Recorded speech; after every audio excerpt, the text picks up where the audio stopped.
manchata riki ruwaykuchkanku llallaykuchkan kay narcotráfico Ayacucho regiónpi. Chapas policía chaypi chinkay kachin Ayacuchupi yaja pichqa waranja kilos kay insumo químico chapas kay hatun t'ujukunapi kay maceración kay Brian chay riqsisqapi.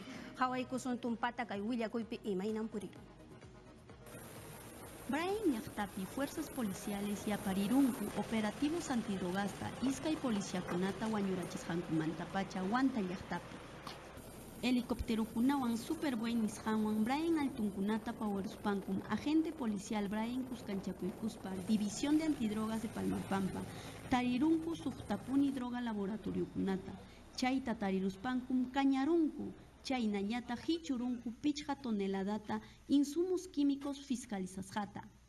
Pelorpata ukupiñataq distrito de Samugari, provincia Lamar ukupi tariruspanku kañarunku iskay droga laboratoriokunata. Chaypim tarirunku insumos químicos amoníaco, kachikunata, cementokunata, gasolinataqa. Hatun uchkukunapim kay droga laboratoriokunataqa rurasqaku kimsa pachaknintin kokay quinto sarunankupa. Kaytapas manam ayhichinkuchu, halaypaq kañarunku mana imapas sajinankukama. San Agustín distrito Santa Rosa ukupipas tarirunkum iskay droga laboratoriokunata. Kaytapas llapan insumunkunata droga rurananpaq kachkaptinku halaypaq kañarunku chinkanankama.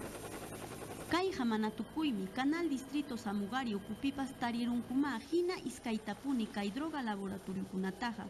Kaypiqa tarirunku iskay wayhakunata, sulfamic acid niqta, kay wayha ukupi kasqa producto importado caro China llaqtamanta hamuq, kaywan ñaskamyachkanku ácido sulfúrico, chaynañataq muriático sutiyuqkunata.